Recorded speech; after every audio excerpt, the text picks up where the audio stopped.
Okay, let's talk a little bit more about body clocks and how to set clocks. Believe it or not, your brain and your body actually has a calendar. And that calendar is a measurement of how long the days are today compared to yesterday and the day before.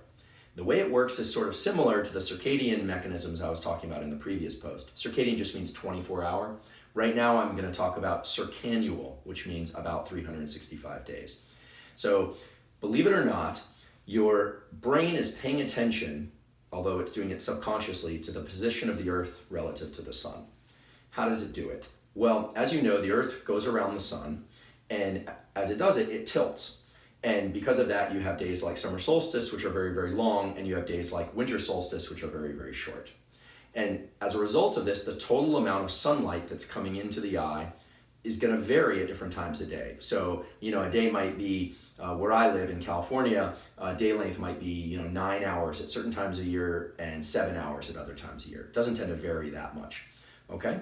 But it does vary. So for instance, today, if there's about 7.5 hours of sunlight, the way that my brain and body know what time of year it is and where the Earth is relative to the sun, right? Its position relative to the sun and the tilt of the Earth, is by comparing the day length today to the day length yesterday and the day before. So it sort of raises an interesting question. Like, let's say there's 7.5 hours of daylight today. How does my body know whether or not days are getting longer or days are getting shorter? Well, it does that by comparing the total amount of sunlight that comes in today compared to yesterday. If it's less sunlight, then it means days are getting shorter. If it's more sunlight today than yesterday, it means days are getting longer.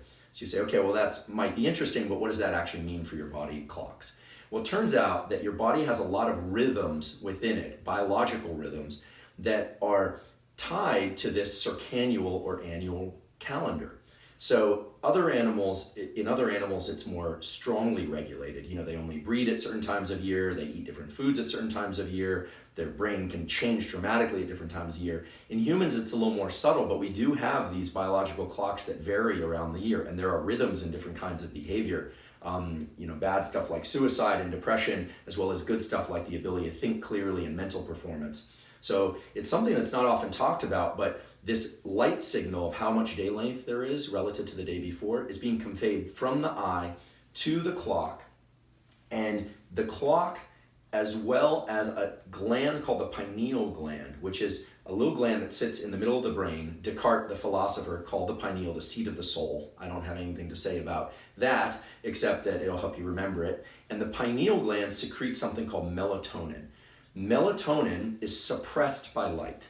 And so in other words, melatonin is correlated or is linked to how much dark there is. So when days are very short and nights are very long, you get a long melatonin signal released into the body.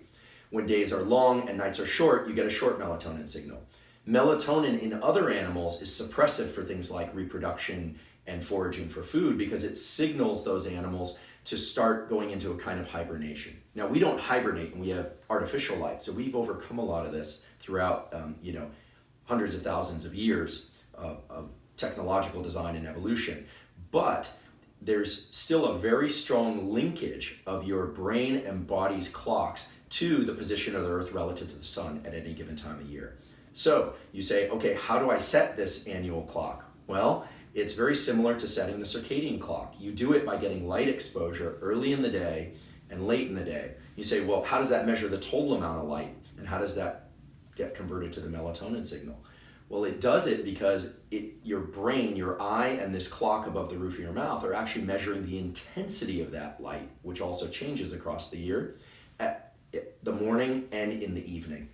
It's a beautiful design, biological design. So it's a sort of a pre-installed mechanism that you have for measuring where you are in time. And I find this really important. Now, what are the health implications for matching your sort of daily cycles and your annual cycles and getting them in good rhythm? That's not entirely clear, but it is clear that if, for instance, you disrupt these signals very, very abruptly, very quickly, like jet lag, you can get digestive problems, people have cognitive problems. I, for one, suffer from jet lag tremendously. So when I travel across seas more than 6-hour time shift, the amount of light each day suddenly shifts and I get actually disoriented. I actually have a little bit of a hard time with cognitive function. It takes me a few days to adjust. I can shift through those phase shifts back into alignment with the outside light dark cycle, and I get a little bit better oriented in time within a few days. But it's actually very, very challenging for some people like me to adjust to jet lag. And jet lag is simply a disruption in your sense of time because of a change in the amount of daylight coming in. So what I've told you is that you have both circadian and circannual clocks. They are linked to the total amount of light information coming in each day. That can be measured by you by simply getting a light pulse. I just mean some light exposure to the eyes early in the day and late in the day, although not if you have a retinal degenerative condition. Then you want to really consider other ways of getting light exposure, because you don't want bright light to negatively impact the health of your retina. But if you have a healthy retina, or healthy eyes, then you can generally go out and get some sunlight early in the day and late in the day, and that will help set all these clocks and synchronize them, which really has been shown to improve cognitive performance, mental performance, physical performance, emotional tone and sort of sense of well-being. And there is some emerging evidence. I'm not going to prescribe anything or tell you to do something or not to do something, but there is this interesting emerging evidence about avoiding blue light exposure of the sort you get on your cell phone screen or your computer in the middle of the night when you should be asleep. That doesn't mean you can't go out and have a great time partying, and every once in a while, as I always say, some of the best things in life happen between midnight and 5 a.m. in life. You just don't want to get that repeated exposure over and over, especially not overhead fluorescent lights, which carry a lot of intense blue light information. So we'll end on a positive note, however. I really appreciate your questions, your interest in biological clocks and rhythms and in neuroscience, and please keep the questions coming. I look forward to answering them and to more of our discussions. Thank you.